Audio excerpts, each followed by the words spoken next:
everyone, Model Man Frank here. I want to give you a little bit of an update on the Bird of Time here. I'm finishing up the tail. This is a real finicky plane. This is my very first time ever building this plane. I built the plane and made the fuselage square. I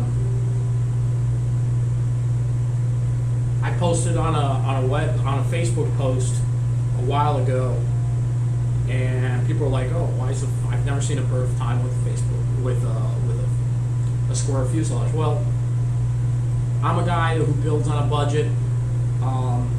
I don't have the money to buy,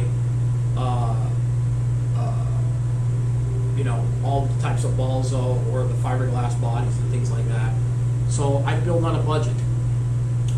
What I did have was, I did have certain balsas to be able to make a square body. Doesn't matter if it's square or round, it still is the purpose, and the purpose is what matters. It's gonna fly. I like it square. To each is their own, if you know what I mean.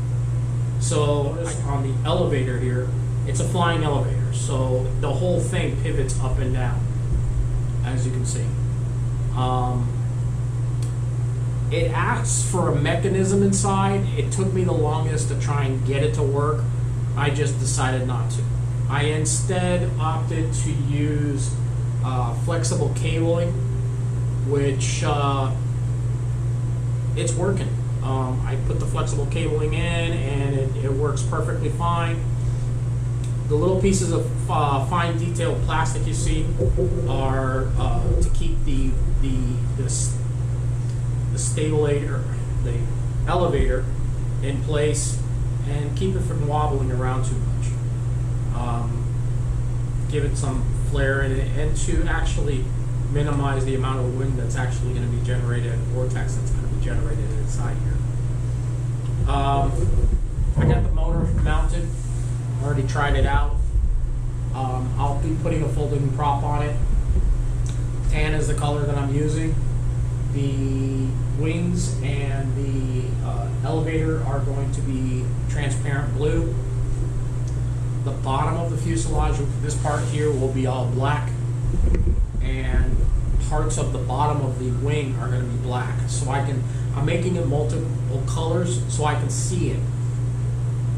From what I've been told is that this plane likes to float, and in the area where I fly, there are times that the thermals are going to be banging out.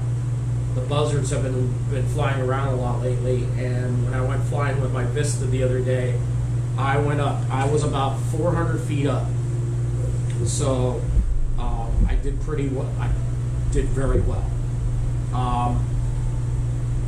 I'm looking forward to the day that I'm able to fly this for the first time. The radio that I'll be using, I've already got the receiver inside. I've got it already programmed on my transmitter. These are old Futaba series servos. I like these servos. These things take a beating. And guess what? They do work on Spectrum receivers. I've been using them for a while. Again, I'm a guy who builds on a budget. So I like to reuse a lot of different things, and I like to reuse servos. So these servos, they're heavy, but they help along with the weight and balance, and guess what? They last a long time. So this one for sure will be used for the stabilator. I'm calling it a stabilator. I don't know why, but the horizontal, not the vertical, the horizontal stabilizer, as we should always call it, right? But as you can see, it's moving pretty well. Here's the flexible cable. I'm going to bring the camera down here. Y'all can see. Flexible cable. What's nice about it is that it pivots and moves and I don't have to worry about it falling apart on me. The mechanism that I was using, or that the plans called for, just wasn't going to cut it. So with that being said, that's all that's going on right now. Thank you everyone for following me. I really appreciate it. To all almost 500 followers, I'm really looking to getting 1,000 followers. But if you're just following me because you like the shorts that I do, thank you very much. Also, I really do appreciate it. As you can see, I do work with some really great people, and I really like working there. I like showing you the aircraft that I see and vlogging them through. Again, thank you very much for watching and for following me. And some of you guys are great, and I really appreciate the great advice that you're all giving me. With that said, talk to y'all later. Model Man Frank out.